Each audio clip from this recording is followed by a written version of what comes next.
Hello everyone, welcome back to my channel. In today's video I'm gonna show you how to mute and unmute notes on Instagram. So first of all, open Instagram apps.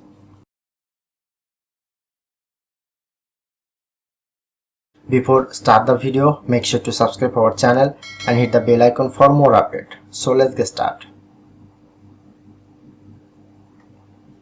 Look at the right side, tap onto message icon.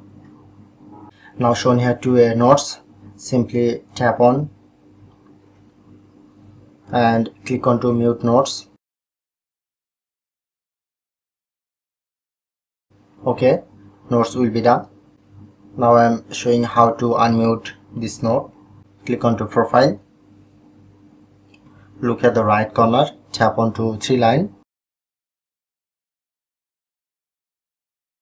Scroll down.